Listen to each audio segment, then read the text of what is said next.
అందరికీ నమస్కారం. గాజుల సౌమ్య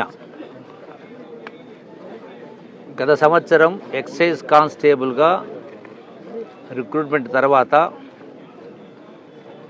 ఈ రాష్ట్ర ప్రభుత్వం గౌరవ ముఖ్యమంత్రి రేవంత్ రెడ్డి గారు రాష్ట్రంలో మాదక ద్రవ్యాలు గంజాయి లాంటివి ఏవి కూడా డ్రగ్స్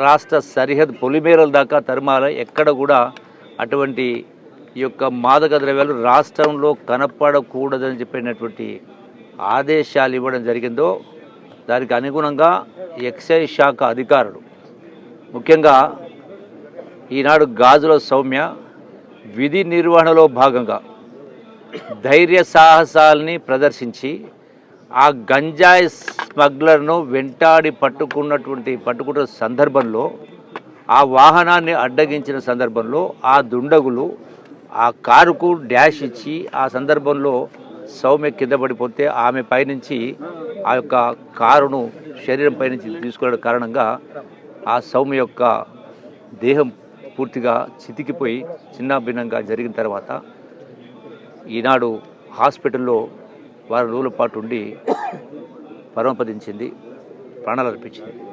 ఆ వాహనంలో ఆ ఎస్ఐతో పాటు ఆ కానిస్టేబుల్తో పాటుగా ఎస్ఐ సిఐలు కూడా అదే ధైర్యాన్ని ప్రదర్శించారు. అంటే విధి నిర్వహణలో భాగంగా ప్రాణాలు అర్పించింది. ఈ ప్రభుత్వం ఆ కుటుంబాన్ని గౌరవ ముఖ్యమంత్రి గారు విదేశాలు ఉన్న కారణంగా వారితో సంప్రదించడం జరిగింది. ఆ కుటుంబానికి 1 కోటి రూపాయల పరిహారాన్ని, ఆర్థిక సహకారాన్ని చెప్పడం జరిగింది. వారు వచ్చిన తర్వాత ఆ కుటుంబానికి హ్యాండ్ ఓవర్ చేసే కార్యక్రమం చేయడం జరుగుతుంది. దాంతోపాటుగా ఆ కుటుంబంలో ఉన్నటువంటి చదువుకున్నటువంటి కుటుంబ సభ్యులకు ప్రభుత్వ ఉద్యోగాన్ని కూడా ఇచ్చేటువంటి ఏర్పాటు చేస్తూ ఉన్నాం. అట్లాగే సౌమ్య ఉద్యోగంలో కంటిన్యూ అయి ఉంటే ఏదైతే రిటైర్మెంట్ వరకు జీతభత్యాలు వస్తాయో వాటిని కూడా యథాతథంగా ఆ కుటుంబానికి ఇచ్చేటువంటి ఏర్పాటు చేయడం జరుగుతుంది. ఆ కుటుంబానికి అన్ని రకాల ఈ ప్రభుత్వము గౌరవ ముఖ్యమంత్రి రేవంత్ రెడ్డి గారి ప్రభుత్వం పూర్తి సహాయ సహకారం అందిస్తుంది.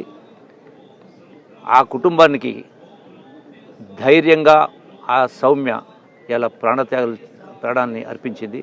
అంటే రాష్ట్రంలో ఉన్న యువత భవిత ఏదైతే ఉందో వాళ్ళు నిండు 100 ఏళ్ళు బ్రతకాలని చెప్పని మరి ప్రాణాలకు తెగించి పోరాటం చేసింది. మరి ఉద్యోగులందరికీ కూడా ధైర్యాన్ని కల్పించాలా, ప్రభుత్వం మాకు అండగా ఉంటుంది అనేటువంటి ఒక సదుద్దేశంతో అట్లాగే ఇటువంటి దుర్ఘటనలు భవిష్యత్తులో పునరావృతం కాకుండా ఉండడం కోసం ఎక్సైజ్ శాఖ డిపార్ట్మెంటు ఎక్సైజ్ అధికారులకు ఆయుధాలు కూడా ఇచ్చేటువంటి ఏర్పాటు తక్షణమే చేయడం జరుగుతుంది.